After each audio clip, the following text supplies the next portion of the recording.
going to hand it to Tom and Todd to formally welcome you and kick us off. Okay, good morning and welcome. I'm Tom Mumford, and along with Todd Woodard, we're going to sort of open this up.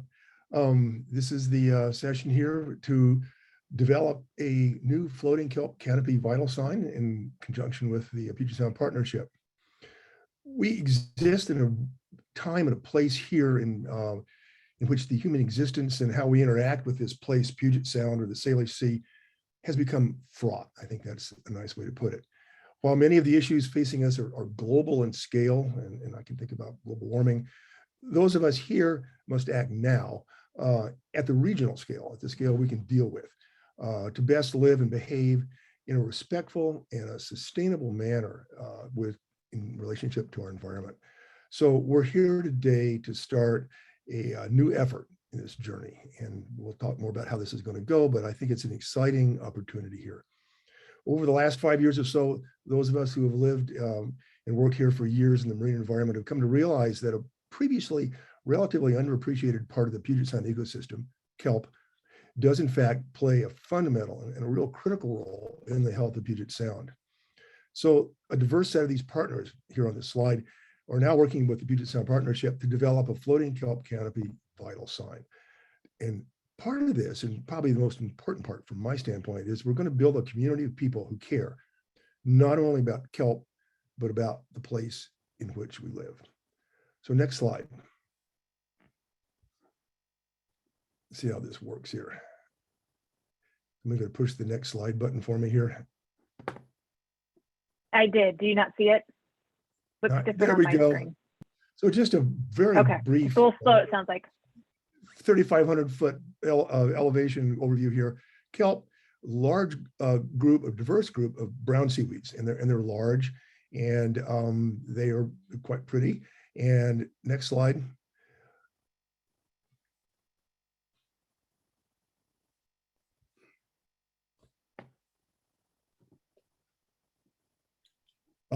There's 22 species of kelp found here in Washington. And there's more actually here than anywhere else except for northern Japan. We have a really diverse group, and this wonderful poster here shows all the different kinds here we've got.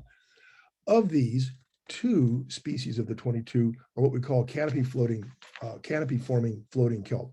They have the ones on the left is the macrocystis on the poster here, and the one on the right is myriacystis, bull kelp. And these 2 form these canopies. And these are the 2 that we're going to be focusing on today. On the other hand, don't forget about the other 20 some odd that we've got here. So next slide.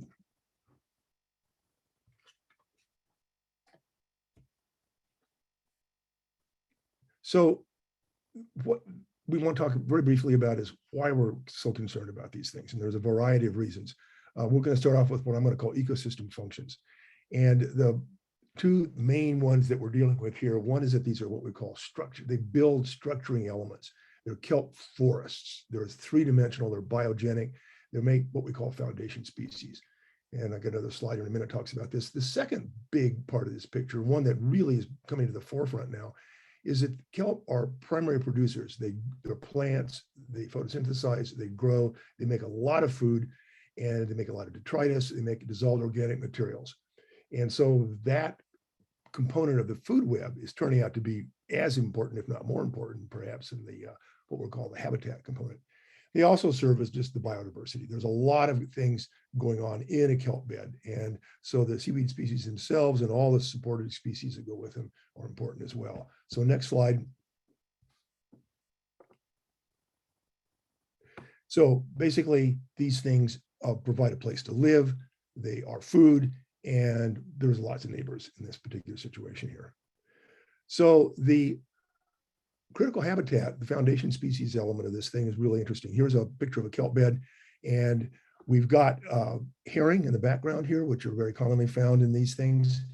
And the herring in turn support things like salmon, and the salmon in turn support things like orcas. And so this whole food web and interaction of where these people live and fish, and where the fish live and the things that are supported there are part of this. The other part that's interesting is the next slide shows rockfish. And actually, a lot of this got kicked off by the fact that they discovered that juvenile rockfish need kelp beds in which to reproduce and to grow. And so it was the rockfish story, listed species here, has been a big part of the impetus to get this effort going. Next slide. This is a slide by done by Paul Chitaro here in Seattle that shows a little bit about as I mentioned, the kelp makes an enormous amount of food and so forth, and they make what they call kelp carbon. So you can trace this carbon through the food web using stable isotopes. And the fascinating thing here is that if you look at things like rockfish and guillemots and crabs, the percent of the carbon in those organisms that come from eelgrass, from epiphytes, from kelp, and then what we call particulate matter, which is just the little fine fuzzy stuff in the water. Look at something like the young of year rockfish. 30% of that animal is kelp. Pigeon guillemots, 17%, 25% of these crabs. So the thing to think about is if you don't have kelp, what is the food supply for these things that we in fact care about? What does that mean in the ecosystem? So the food web component linkages here are turning out to be really interesting and really important. Next slide. Just as an example, in Northern California, they had a kelp forest collapse. The Nereocystis bibs down there just disappeared. And it was a complex story having triggered by heat waves and a Sea star wasting disease that knocked out the sun star, the Pycnopodia there on the upper left. It turns out the Pycnopodia normally eat a lot of urchins. And when they died, the Pycnopodia died, all of a sudden the urchin population exploded. Urchins eat kelp, and they ate all the kelp. And it was also part of it because kelp doesn't like to be hot. But anyway, the kelp beds disappeared. It turns out that abalone eat kelp and totally dependent upon kelp to exist, likewise with the urchins. So the human part of this, and what kind of segue into what Todd's going to talk about, is there was a huge abalone fishery and an urchin roe fishery in California that just collapsed. That's gone. It's not there anymore. The part of the story that hasn't been told yet that they're working on is this food web support. So if you don't have kelp, what's going to happen to the crabs? What's going to happen to the rockfish? What's going to happen to the seabirds? We don't know that yet, but it may not have a happy ending either. So habitat, food web support, and sort of biodiversity, big ecological functions. Let's turn this over to Todd now, and he can talk a little bit about sort of more of the human dimensions of this above and beyond the fisheries part of it. So Todd, take it away. Thank you. Next slide, please. Aisquachil, everyone. Good morning. My name is Todd Woodard. I'm Director of Natural Resources for the Samish Indian Nation. And we've gotten involved in this process because we've been doing quite a bit of kelp canopy trend work in the San Juan archipelago. And I think that's a great segue, Tom, talking about the fisheries aspect, that there's also an aspect here for kelp forests as a cultural keystone habitat. We need to recognize the importance of kelp in that realm, especially to indigenous peoples of the Salish Sea. So one of the things I'm really excited about in looking across the list of participants here is we have a really diverse group of interested folks that have signed up for this. And I'm really excited that that's a continuation of the group that was involved in the kelp recovery plan. I'm really excited to have sort of that diverse group. And one of the things we'll be trying to foster is that kind of communication of indigenous scientific knowledge and current research by the tribes regarding extent of kelp area beds, changes noticed over time, and the cultural importance of kelp to help really formalize and bring a new aspect to an indicator. I think we tend to focus on the ecological and food web aspects. And I think our group has really intentionally tried to also say we want to include that human and cultural aspect into this process. And that may not happen in the first iteration of an indicator, but we're definitely trying to sort of push that boundary and bring that in. And we want to foster an area here where all of the relevant stakeholders have an opportunity to contribute to this process. Oh, good. Next slide is already there. So our hope here is to continue to make connections that build on the work that was done in the kelp recovery plan and the rockfish recovery plan, and identify communities that maybe haven't been represented yet and bring them into the table on this, and really inform this kelp canopy and canopy indicator process, so that we can guide real efforts on the ground and real restoration that matters, so to speak.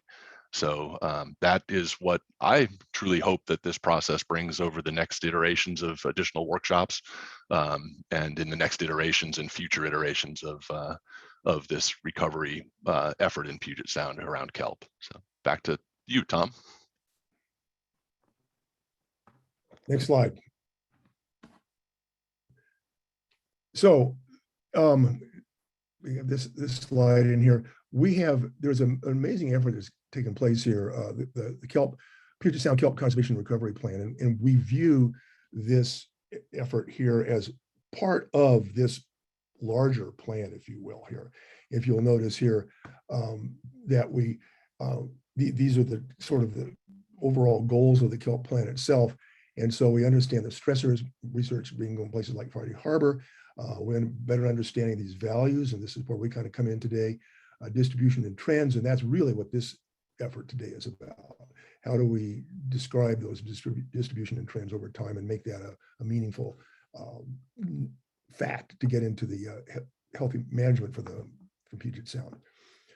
Protected areas, restore the kelp beds, and I'm spending a lot of time right now raising awareness, talking to people. It's really amazing how that goes. So this effort can be put within the context of this plan. If you've not read it, not seen it, take a look at it. It's a pretty amazing document. A lot of the people that were involved in making that are here today. So the next slide.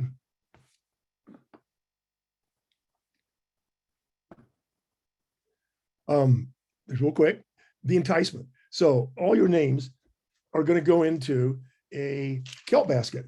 And here's the kelp basket right here. And there's all your names inside it. So next slide, or next, hit the button. And so we put all at the end of the day, I'm going to draw a name out of here and to be a winner, and you got to be present to do it. And then the winner is going to get a really cool thing. It's this kelp salsa, Barnacle Seafoods out of Alaska, and I'll mail that to whoever the winner is. So stick with us today. Don't run off. So Elizabeth, back to you now.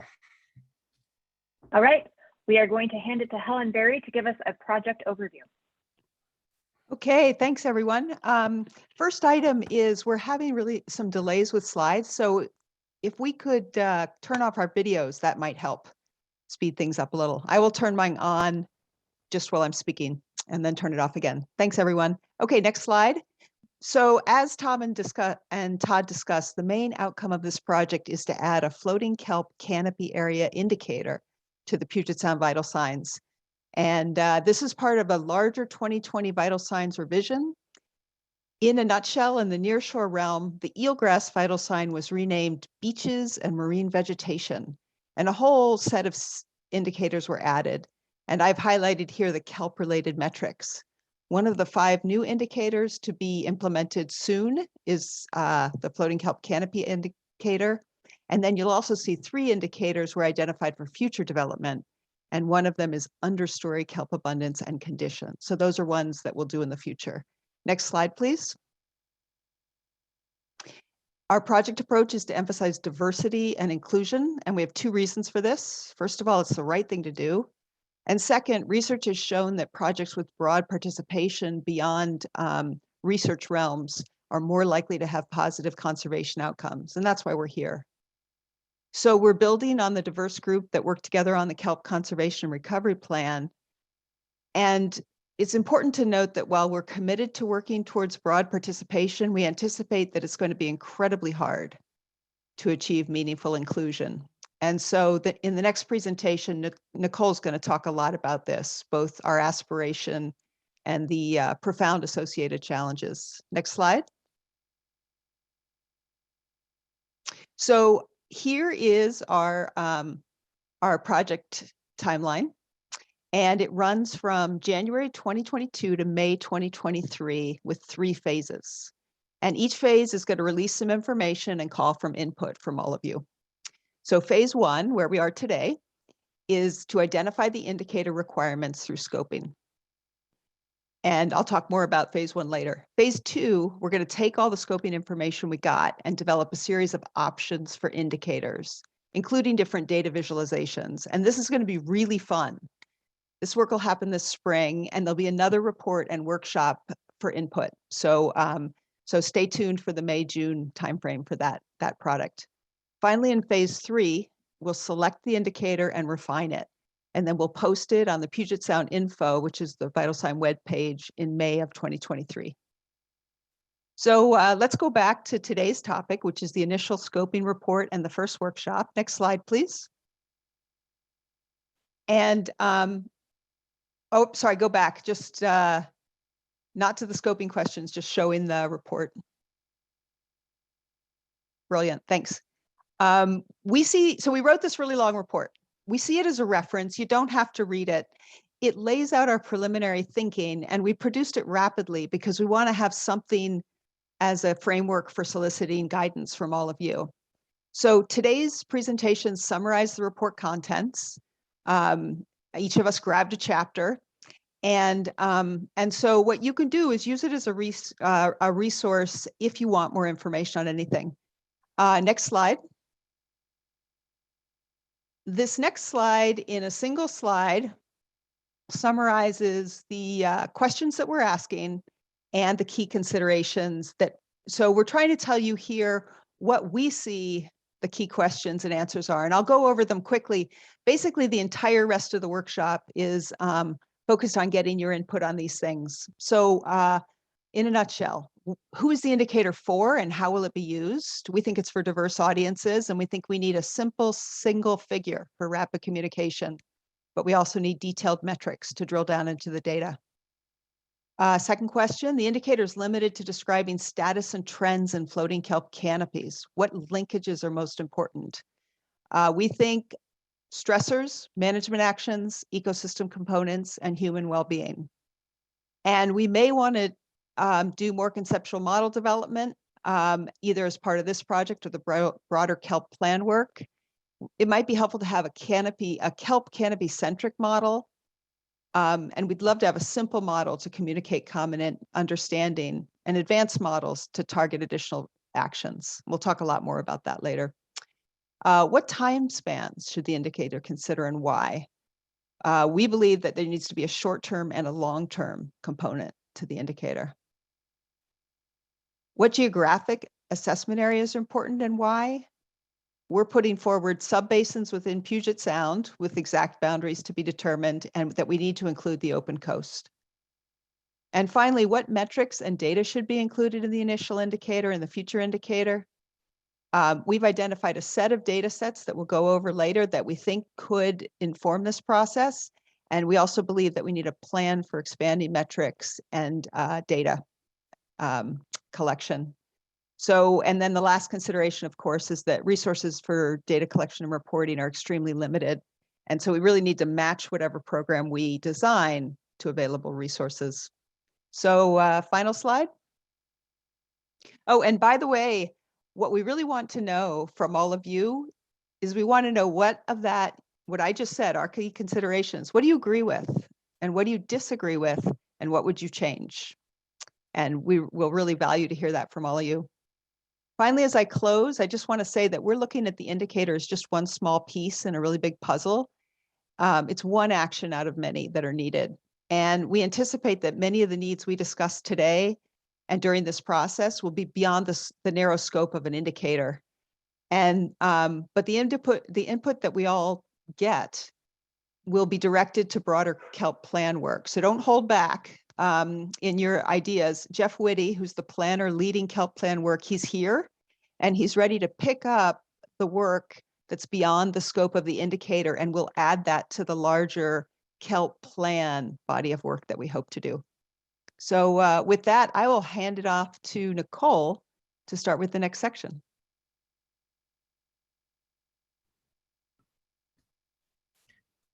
Thank you, Helen. Good morning, everyone. Thanks so much for joining us. My name is Nicole Nahr. Along with Todd Woodard, I'm the community engagement lead for the project. I am an aquaculture specialist with Washington Sea Grant, and Todd already introduced himself. So next slide, please. Some of you all may have been part of last summer's Kelp expedition, which was led by the Puget Sound Restoration Fund. And I think this was kind of our first opportunity after the Kelp plan to really build momentum and support for kelp conservation and recovery. And developing this floating kelp canopy area indicator for the Puget Sound vital signs, I think is our latest opportunity. And really central to the vision that's laid out in the Kelp plan are some core values that our project team is really committed to incorporating into this indicator development process. Next slide, please. So I'd like to go through a few of those values. So first, diverse participation. And from my perspective as a social scientist, conservation is ultimately about values. So by engaging as many different perspectives as possible, we can help ensure that our kelp conservation efforts really reflect those social values and therefore have social legitimacy. And as Helen mentioned, this ultimately increases our likelihood of success. Our project team is already institutionally diverse, and we really hope to further increase the diversity of participation by regularly holding these kinds of public workshops throughout the process, as well as opening up our reports for public comment. And really all interested constituents are welcome to attend these workshops and share their comments, which will also be made publicly available. So please tell your friends, colleagues, neighbors. We want to really involve as many people in this process as possible. Next slide, please. We know, however, that simply marking our workshop as open to the public is probably not going to get us the kind of diverse and meaningful engagement that we're going after. So intentional outreach is another key element of this vision and approach. So far, we've prioritized intentional outreach to two groups, citizen scientists and volunteers, and tribes. The citizen scientists and volunteers tend to have access to local governments and are really important for spreading the word about kelp within their communities. And the tribes are the original as well as ongoing stewards of the Salish Sea, and their traditional ecological knowledge is really an essential contribution to kelp conservation in Puget Sound. If you want to learn more about that, I encourage you to read Appendix B from the Kelp plan, which goes into much more detail. But we know that these two groups aren't everyone that we want to reach, and it's not everyone who's typically been excluded from monitoring and conservation efforts. So we'd love to hear more from you all about which voices we're missing from these conversations and how to best reach out to them if you have ideas. Next slide, please. So encouraging diverse participation and really trying to include diverse perspectives makes possible this last element of the project team's vision for community engagement, which is transdisciplinary co-creation of knowledge. This is not the usual way of doing things in Western science, but for this, we really want to bust open the so-called silos of knowledge and let folks both into and out of the ivory tower, because making progress towards real-world problems requires us to grapple with real-world complexity. And because there are many different ways of knowing that can enrich our understanding, inform our priorities, and inspire our conservation actions. So our goal is, to the extent possible, to weave together diverse knowledges. So the indicator is really synthesizing different kinds of data and information from state agencies, citizen science, and indigenous science. Now, again, as a social scientist who regularly works with natural scientists, I realize that transdisciplinary co-production of knowledge might sound like social justice word salad. So my colleague Todd Woodard will share a concrete example. Hi, Nancy. Next slide, please. Actually, I think we might be on a different version. So if we could back up one slide.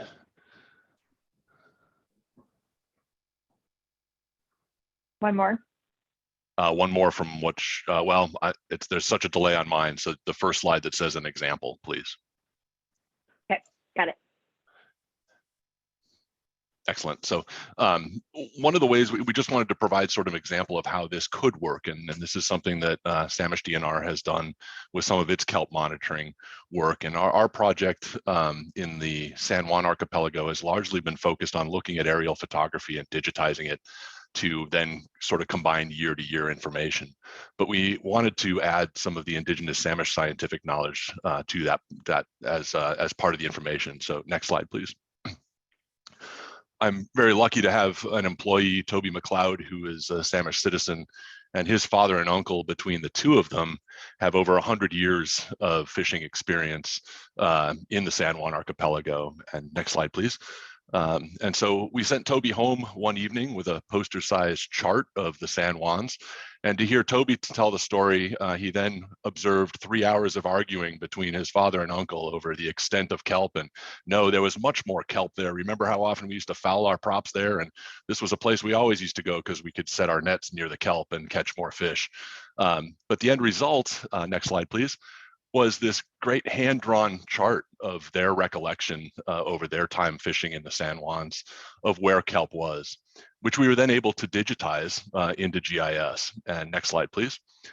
And then we were able to take that information and overlay it with our aerial photography information and sort of use it as an additional layer to the story. So this can tell a more complete story when you add this kind of information. And next slide. And so while we certainly can't necessarily do an acreage to acreage comparison with this indigenous data, what we can do is look at areas like there on the southeast side of San Juan, where there's indicated vast areas of kelp that these two fishermen knew about, and now there's virtually none. So we can look at those areas and say, okay, what's maybe happened here? What has changed? Are these areas that can give us information as to why it's changed? Or are these areas that could be potentially targets for restoration activities in the future? And so I think that we just wanted to provide sort of one example of how non-measurement information can be brought in to a scientific process like this. And so we just wanted to provide one example to get people thinking about other stories like this that can add to the picture and add to our story that we need to tell about kelp. Next slide, please. And I believe that's back to you, Nicole. Yes, yes. So first I want to orient folks to this diagram. It's kind of a schematic of what transdisciplinary co-production of knowledge might look like. And so we can see it's a cycle, and there's a few distinct phases, and there's a combination of stakeholder involvement and academic involvement. I do want to be honest about the challenges that this approach entails, and to really transparently acknowledge the constraints that we're working within for this project. I don't want to give the impression that we think what we're doing now is truly transdisciplinary co-creation of knowledge. We're not all the way there yet at this moment.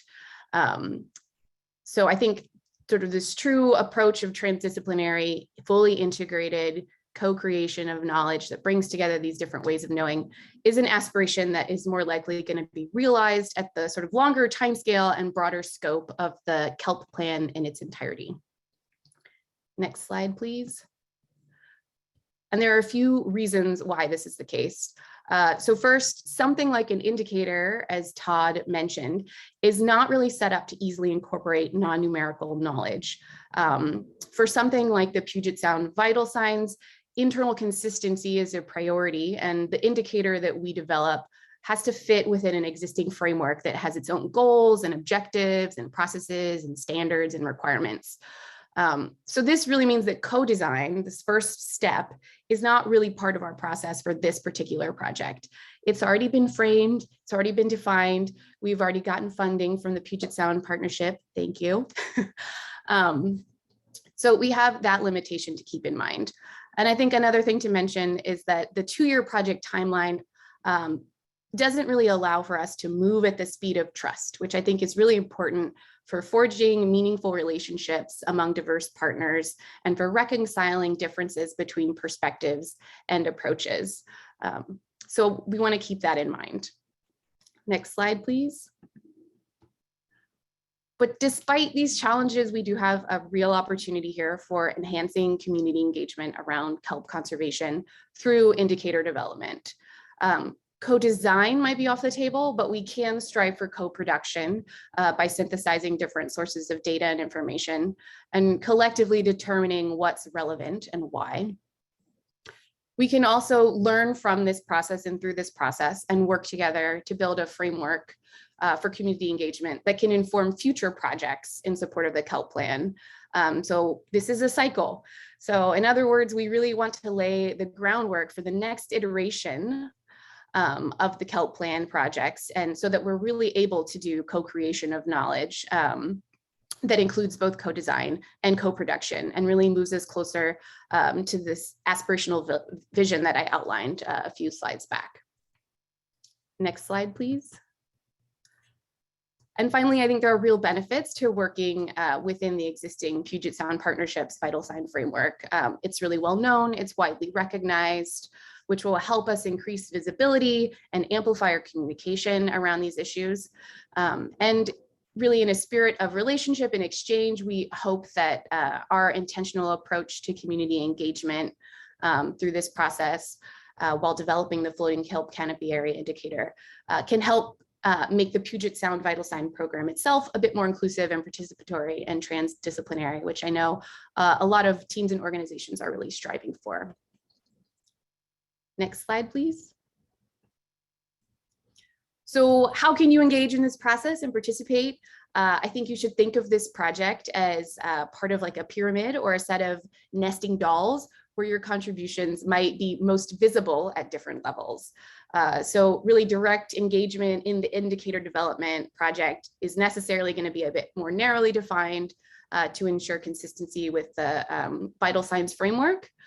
So that'll be things like data sets that are numerical, really thinking about the temporal scale we want to work at and think about, and the spatial scope. But we do strongly encourage other contributions, like additional studies and historical records and traditional and local knowledges that will really add to the broader monitoring and conservation efforts that indicator development is nested within. So in the midterm, that might be contributions that help Jeff Whitty, the new Kelp Plan coordinator, develop an outline for stakeholder engagement. Or this could inform the development of the marine vegetation implementation strategy that Elizabeth Spalding at DNR is leading. And in the longer term, we really want to link monitoring to conservation action, and we want to help link kelp to the social and ecological well-being of Puget Sound. Next slide, please. So thank you. And please let me and Todd know if you have any questions. We might have 1 minute now, or you can let us know in the chat, and our contact information is here. Feel free to contact us later by email. I don't see any questions in the chat, so I think I'm just going to keep us moving for the sake of time. So we'll go to you, Wendell, and then keep an eye on that chat in case someone adds something later.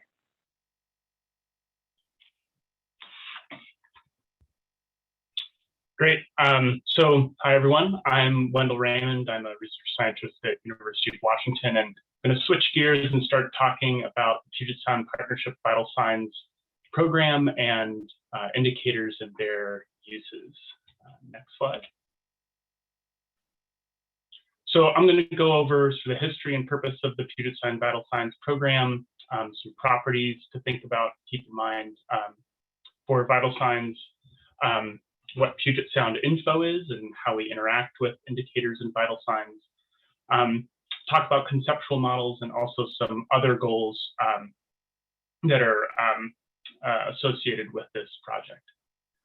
Next slide. Yep, this is great. So I also just want to acknowledge and thank Natalie Hemmel and Mary Ramirez at Puget Sound Partnership for providing some content for the slides I'm going to go over.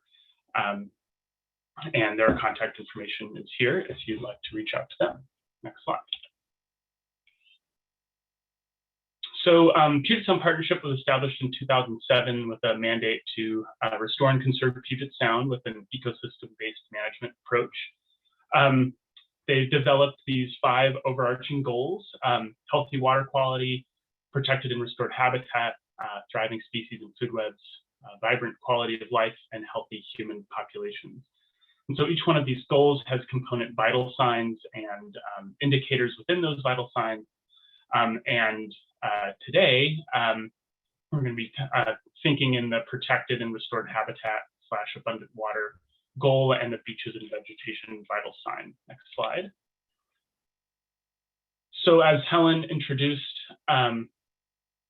we're in the beaches and marine vegetation vital sign and the new floating kelp canopy area indicator, which is the aerial extent of floating kelp canopies derived from sites sampled in different geographic regions of Puget Sound. Next slide. So a brief timeline and history. In 2011, the original version of the indicators were adopted. In 2012, the Washington State Academy of Sciences reviewed the indicators and vital signs and issued some recommendations. In 2018, the partnership addressed those recommendations in this O'Neill et al. 2018 report. And then in 2012, the beaches and marine vegetation vital sign was introduced with floating kelp canopy area identified to be a new indicator. Next slide. So how are these vital signs and indicators used? So they're a communication tool to communicate general health of the sound to funders, other partners in the public. They can be used for planning to help set the direction of plans and priorities. They're an accountability tool for the legislature. They're useful for science as a part of adaptive management or supporting monitoring. And then finally, they're also a general reference point. This can be used in all sorts of different venues like curriculum in schools, scientific presentations and research, and in the media in general. Next slide. So moving to vital sign indicator properties. So in general, vital signs and indicators should inspire focused action. And so what this means is that vital sign indicators should be scientifically sound, pertinent to regional ecosystem goals, reliable, and practical to measure with. And the way to get there is through these four tenets outlined in the O'Neill report: conceptual validity, certain data and statistical properties, feasibility, and meeting management and reporting needs. Next slide. So conceptual validity means that it's theoretically sound, it's supported by the literature, and that an indicator will respond to changes in the environment. So if the environment or the ecosystem changes, that indicator should change too. Next slide.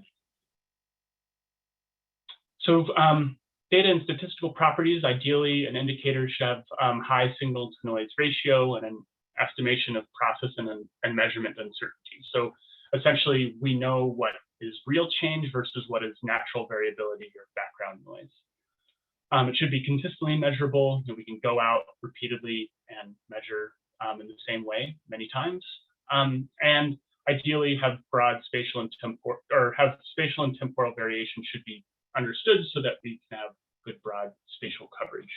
Next slide. Next, feasibility. This is pretty straightforward.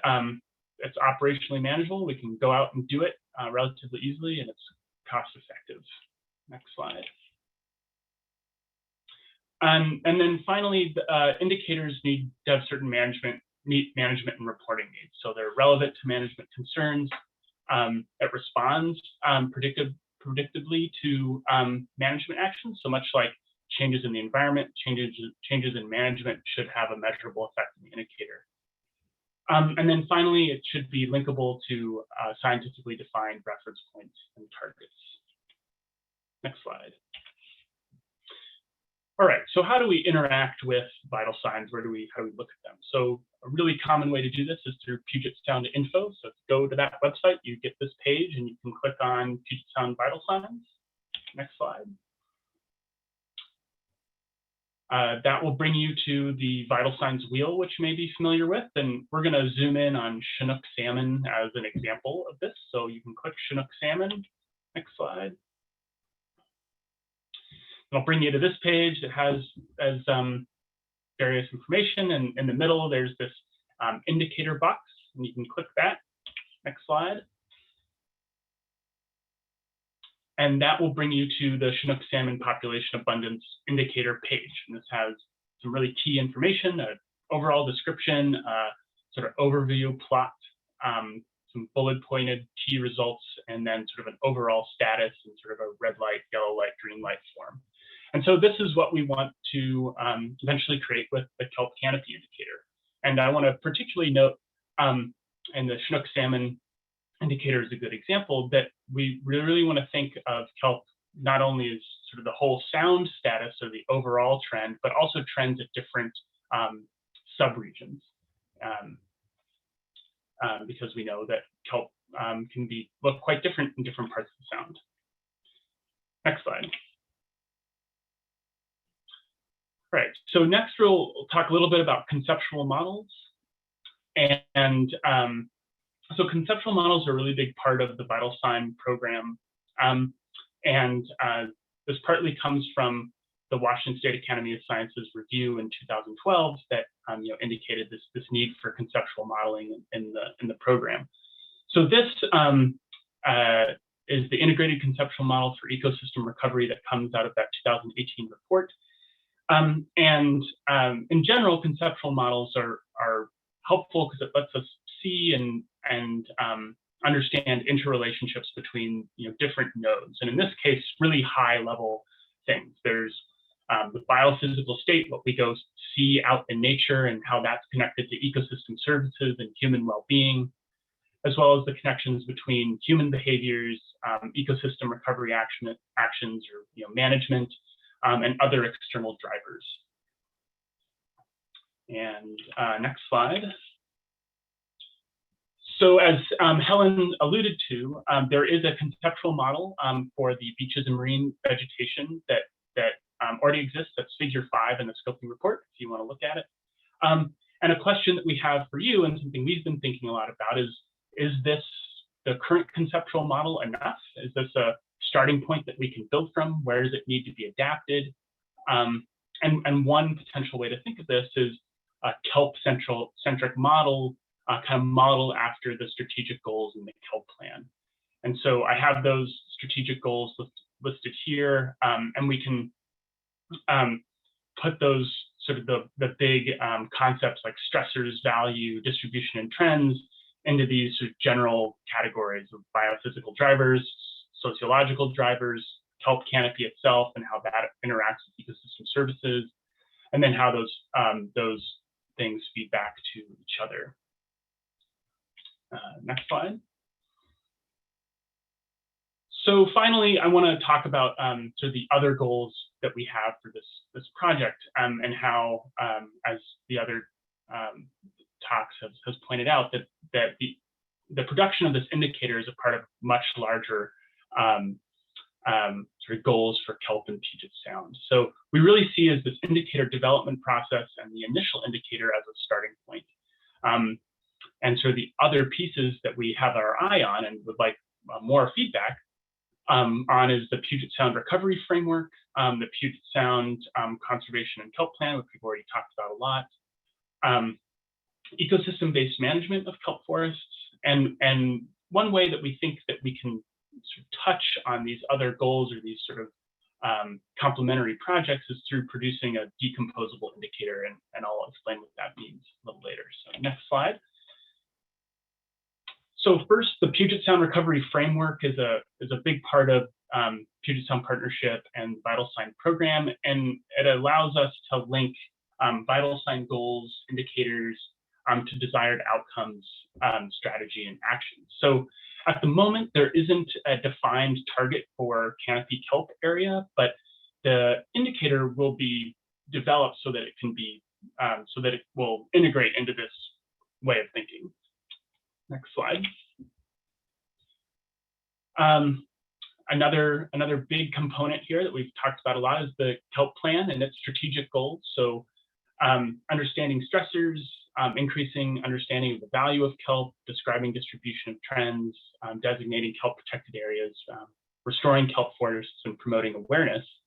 And at least to us, we see a lot of overlap between these strategic goals and the perspective and the process of creating the indicator and Puget Sound partnership. So we want to ideally create an indicator that is also useful for these goals at the same time. So we can have an indicator that satisfies Puget Sound partnerships perspective and needs, but it can potentially also inform the Kelp strategic plan.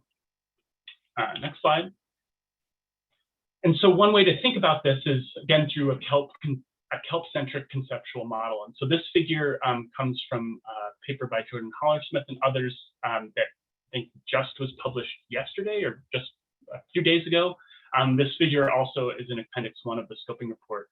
And it's just an example of how we can link drivers of kelp forests to certain pressures. And this is fairly specific and sort of high level of detail.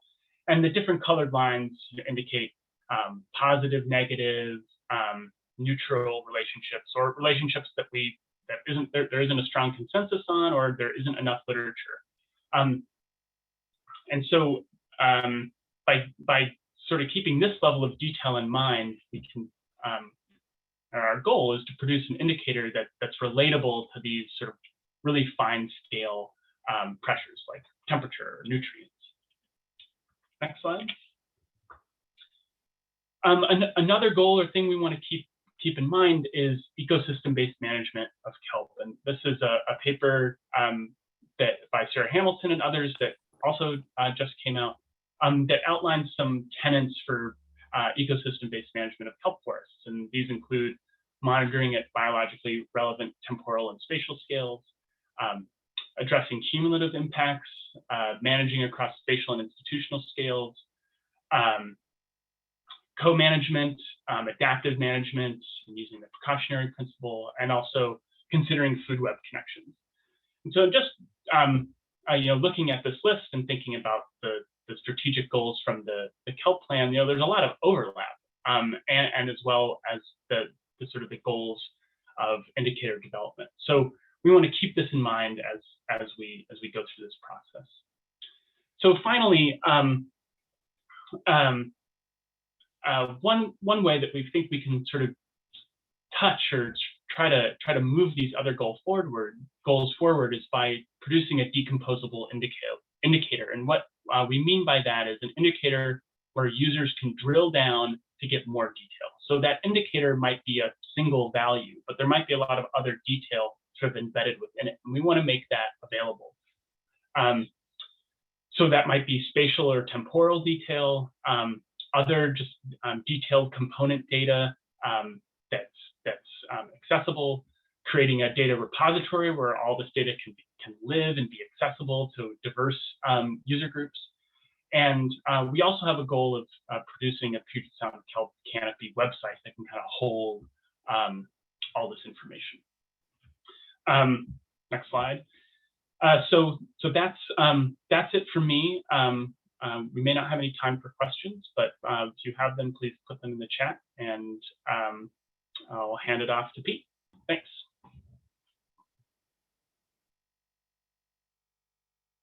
All right. Thank you. Am I audible? I hope you so. are audible. Pushing all sorts of buttons. All right, thanks. I'm Pete Gowdy. I'm with Washington DNR, and I'm just going to very briefly touch on a few topics here. Talk a little bit about survey techniques, what we know about kelp status and trends, a little bit about candidate data sets to be used for the initial indicator, and a little bit about geographic assessment units. And Elizabeth, you could give me next slide. I don't think I've got control. Do I have control? Should, but I can do it as well. I do. Check that out. All right. So here's a little bit on different, this is high level, talking about survey techniques. We've got two big categories, remote sensing, and that involves a whole bunch of different platforms covering different resolutions. And then we've got in situ techniques where you are at the site, you got eyeballs on the kelp. So remote sensing, And here you see that includes satellites, fixed wing, aerial photography, drones. For the most part, it's very scalable. You can hit regional scales, and with some platforms go global. It's spatially comprehensive. We're not sampling. We're mapping, but we do have a limited capability of species differentiation, especially in shallow water where other algal species are present. There can be some species confusion, and there's a limitation of cloud cover when we're using remote sensing. In situ methods, in contrast, we have a great ability to differentiate species, and there's a possibility for a wider variety of measurement, including kelp condition, measurements of stipe and bulb dimensions, biophysical, geochemical parameters, and you can use quadrat and transect methods. The in situ methods, though, don't really scale very easily. So there's these, they're really for different applications. But all of these, I want to mention on the left there, they are subject to noise associated with tide level and currents at the time of measurement. So it behooves us for precision of measurement to try to control for those factors. And let me see if I can advance. I just tried to advance. Let's see if that works. No. Elizabeth, can you give me the next slide, please? Sure can. I'm not seeing my controls for some reason. Okay, so briefly, I want to talk a little bit at a high level again, what we know about kelp distribution. What we're looking at here is a map of floating kelp. This is from the shore zone inventory. So this is roughly 25 years ago. So things have changed here and there, but this is still the best comprehensive survey we've got for this level of overview. And you can see that in the strait, we've got a higher concentration of kelp, San Juan Islands. As you move through Admiralty Inlet and down towards Seattle, Central and South Puget Sound, the floating kelp becomes a bit sparser. Next slide, please. And this is just a contrast. This was mentioned earlier, but we are focused here on floating kelp, and there are many other kelp species that have a wider distribution. And it's possible that in the future, there'll be further indicator development that will address those. But right now, we're focused on the floating kelp. Next slide, please.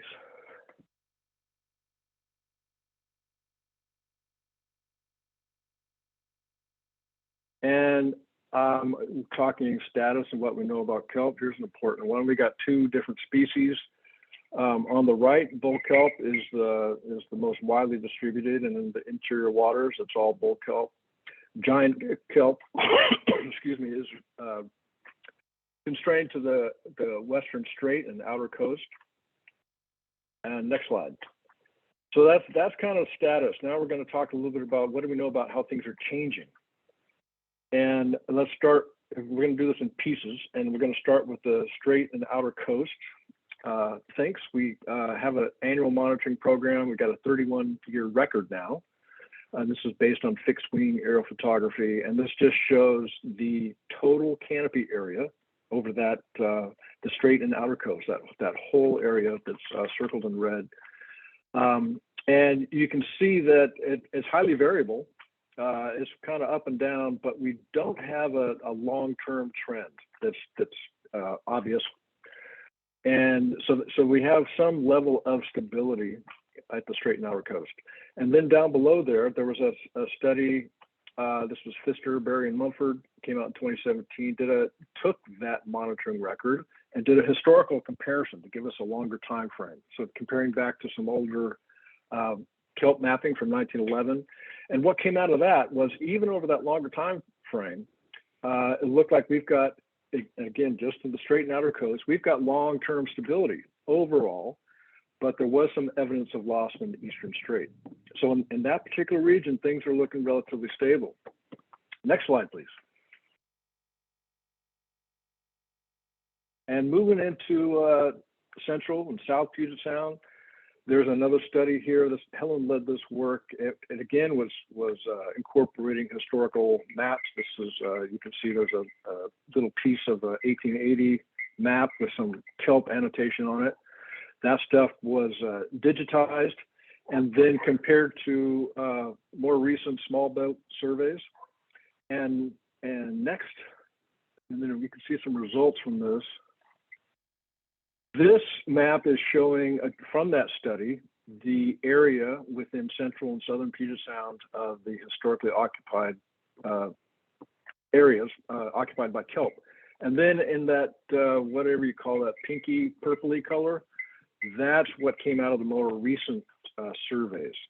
And so you can see there's a lot of shoreline there that has historically supported kelp that no longer does. And the number coming out of that study, 20% of historical bulk kelp forests remain in central and southern Puget Sound. So this is some pretty good evidence that in that zone, at least, we have some pretty significant loss.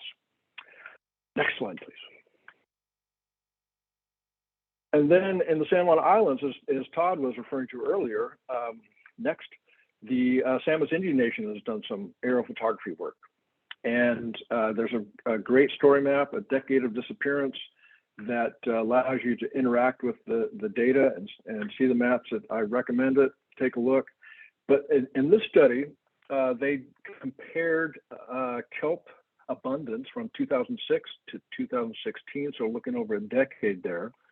And they found that in 2016, the kelp bed extent was 30% smaller. So there's some more evidence of change in the negative direction comparing those 2 years. Next. And so when you piece all that together, here's thinking. This diagram's kind of summarizing how we're thinking about all this. And on the outer coast and the strait, most of the strait, we got green arrows where things seem relatively stable. Kelp seems to be relatively healthy, although highly variable, but we're not seeing long-term negative trends.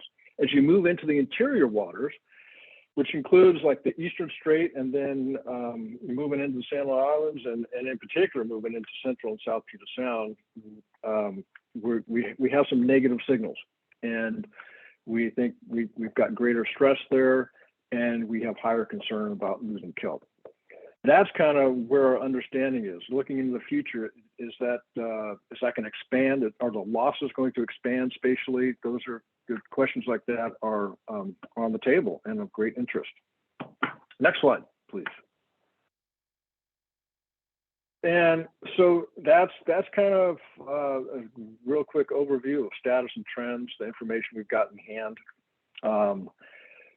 Now, moving ahead and thinking about this indicator that we're going to be working on in this next phase. Right now, we've identified some existing data sets that would be used for the initial indicator. And I've mentioned a few of those. That blue along the outer coast and strait, that's the DNR aerial photography monitoring that's been going on 30+ years. That will be incorporated. In the San Juan Islands, you've got the Samish work, the aerial photography work. And then those blue triangles, that's in Central and South Puget Sound. Those are kayak and small boat sites that are surveyed by DNR. And then the purple triangles are quite spread out. You've got some in the Strait and northern Puget Sound counties there. That's the MRC volunteer kayak monitoring program. So there's a number of sites there that have data collected by volunteers. So the plan initially is that these data sets are going to be somehow, and that's going to be challenging, but that's the plan at this point, and that's going to be the next phase of work. At this point, we've just identified these data, and we've got a path forward for the next phase. Next slide, please. And in doing that, so those data sets, they're really different. They're so that the task of integrating is going to be challenging. It's not really clear what that's going to look like. it's possible that the different data sets will be analyzed independently because the data are different, and then those results will somehow be integrated. It's not really clear. That's going to come in the next phase. But there is this question of wanting to divide up this area into these geographic assessment areas so we can track kelp within sub-areas. And this is showing a map of subbasins that came out of the Pisner work. In one of the appendices in the scoping report that was sent around, there's other examples of different assessment areas. And at this point, we haven't selected anything. I think we've got a number of candidates, and that's part of the discussion that's going to be happening in the next phase of work. Next slide. And this is my last one, I think, and this is just to emphasize the idea that's come up before, that on the left there, we've got the 4 candidate data sets that we're just talking about. Those will feed into some sort of initial indicator that has to be developed, and it'll be developed in the next phase. So that'll involve metric selection. Are we talking kelp bed area, canopy area? What actually is getting measured? That kind of stuff is going to need to be explicitly identified. And then using this candidate data, these data sets on the left, well, we're going to have to evaluate, like do some math and get some numbers to put on a graph on the Vital Sign website. And then we also have to sort out this question of assessment areas. What sub areas do we want to work with? But then that's just the initial indicator, and that is we're thinking that there will be future generations where more data might be identified that can contribute to that, and a future indicator that might look quite different will be developed. And the idea there is if this initial indicator is limited, don't despair. The plan is to expand and improve over time. That's generally the plan. And I think that's it. That's all I got. Thanks. Great. Thank you, Pete. All right. So that concludes our presentations, and we are now going to very quickly move into our breakout sessions. Before we do that, I just wanted to give you a quick overview of what to expect for those who joined a little bit later than the orientation that I gave at the beginning. So we are going to send everyone into their breakout groups. In a moment, you'll see something pop up on your screen. You can click and accept. If you don't, you will still probably end up in your breakout session. And we are going to be there until 11:45. So again, each breakout session will have a facilitator or 2 and a note taker. And you are going to start with a set of questions from the scoping questions we proposed earlier. And your group will speak very candidly and openly about those questions. Your facilitator may ask some additional questions. If your group wraps up with that set of questions early, you can then move to one of the other scoping questions based on where the group's interested in going. We do have fairly large groups because we have some great turnout today. So again, conciseness will be important. We will give you a 5-minute and a 1-minute warning to let you know when we're going to pull you back into the full group. And then we're going to do a short report out as well as some closing comments before we wrap up for today. Something to note, we will not be recording the breakout sessions, but we will have note takers capturing everything. This input is critical to us. We won't be attributing names in the summary to the comments that are made, but we want to make sure that we document everything. So I just wanted to give full disclosure that we are tracking everything that is being discussed today. So if you are unable to get your 2 cents in today because there's just so much to cover, feel free to submit your comments in the chat as well, or reach out to anyone on the project team after this meeting and we can continue these discussions. Okay, without any further ado, Darren, I think if you can send us to our breakout groups, we'll see you in our smaller sessions.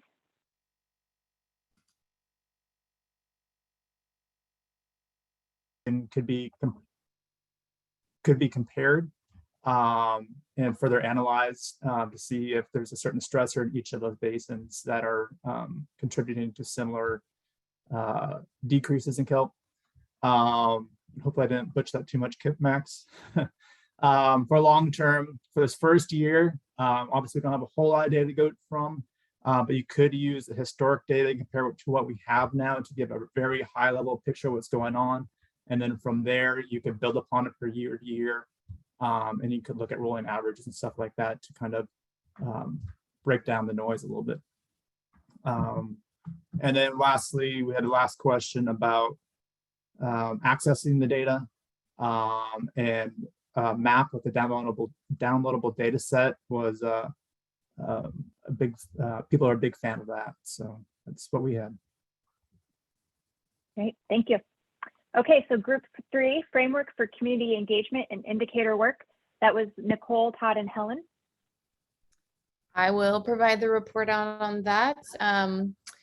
So some key themes that emerged in our group was the importance of not just reaching out to tribes, but helping to increase tribal capacity, that there's a lot on folks' plate and folks are wearing a lot of different hats, and thinking about how we might get more resources to help build capacity at the tribes. Also the importance of working towards long-term partnerships and relationships, and moving at the speed of trust throughout the process.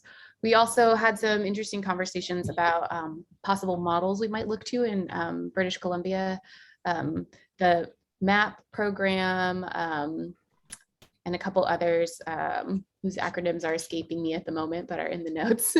And then we also talked a little bit about how to incorporate different kinds of information and maybe the possibility and power of maps for synthesizing and summarizing different kinds of data, and how we might move forward in that way. Great, thank you.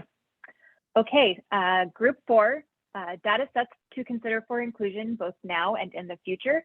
That was Pete and Lisa. Yeah, so we had a conversation talking about how it seemed like the main theme was in our conversation was that measuring abundance, so canopy or bed extent, is not sufficient, and that you need to also consider density and perhaps like a function of the bed in addition to those metrics, and also consider environmental conditions like tidal currents and tidal stages at time of sampling with your data. Those are the key points. There's more too. Great, thank you. And last but not least, talking about spatial and temporal priorities for the indicator to report on. That was Tom and Bart and Suzanne. Hi, yeah, this is Suzanne. My video isn't, I'm not allowed to use it, so apparently. Our summary for the first question, which we actually addressed, was the first one was what geographic assessment areas are important to consider. So we talked about long-term management has been using the PISNERP subbasins, primarily by the shellfish growers for managers for 30 years. And those basins, it was commented could be scaled and subdivided using site-specific data and information on stressors. So it's scalable, but it also has a lot of similarities to the jurisdictional map, which comes in handy for addressing both this environmental questions and the management questions. And then what time spans should the indicator consider? The discussion was about the choice of baseline, that it's important when considering the vital sign metric. Goals and baseline choices are intertwined. So determining what, and also determining what the restoration goal is in determining the baseline. Also, we need to look backward to set a goal and look forward to see how we're doing, and that the baseline now and then 5 years for index sites. How long does, and that enables us to look at how long does 30% variance take to show, if that's what we're seeing in our annual variance of kelp. Thanks. Well, thank you. All right, well, thank you everyone for participating in those discussions. I know that we missed a lot in our report out, but we do have our note takers. As a final closeout, I'm going to hand this back to Tom. Tom, I will pull up your slide, but feel free to wrap us up. Okay, well, as this slide is just sort of a feel-good slide here. Basically, thank you all for being here. So we've said this lots of times. I'm going to say it again. You're all on the mailing list. Please feel that this is just the beginning of a long conversation here. Feel free to submit written comments to us. Make sure you come back and also step back a little bit and think about the broader Kelp plan and how you might play in that bigger picture, if you will. Helen went through this time frame pretty carefully. I don't think I need to repeat that. So we're, like I say, we're just at the beginning here. And I think you all got a feel for it now. We've got a lot of work ahead of us, and there's a lot of different things we can do. I'm hoping we break new ground in this. This is an opportunity to do some new and fun things here. I've said this before in other contexts. A lot of other management regimes have been mired in what I want to call controversy. You look at shellfish, you look at salmon, you look at cutting down trees, mining, all these things have been very controversial in the management. Kelp comes in with a relatively clean slate. We have an opportunity here to collaborate and to work together to do an important part of this ecosystem and managing and how we manage that. So I'm just going to leave this with this. It's not the destination, it's the journey. It's how we do this, not necessarily what the end product is. That is probably important in all this. So with that, let's end on a high note. I happen to have in my hand a kelp basket. In that kelp basket are the names of everybody, all the participants. Now, people who were the steering committee don't get to be here. And if I pull a name and you're not here, I'm going to pull another name because you got to be here. You have to stick with it. Okay. So mix things up and pull out a name right here. And it says Francesca Perez. Francesca, are you here? Stand up, speak. If you're not here, this one goes by the wayside. Uh-oh. No? Going once, going twice, chicken soup and rice, as the story goes. Okay. Now I know Francesca. Francesca works for Stillaguamish. She's going to be really heartbroken. Bummer. She didn't stick it out. So yeah, she didn't stick with it. Okay, here's the next one. Hugo Flores. Hugo, are you here? Yes, I am, Tom. How are you? Okay. hey. Lucky. Hugo, I tell you what, I'm going to walk by your house and drop it off. We can get together and save me the mailing, okay? Absolutely, right? Tom. Yes, anytime. Fair enough. Fellow Olympian. All right, guys. Yeah. Thanks again. Elizabeth, final. Thank you, everyone. Here. Thank you. Yep. We will post the recording, so keep an eye out from us. We will send this information out to you and share next steps soon. Thank you, everyone. Thank you. Thank you. Thanks. Thank you all. Thank you all. Bye.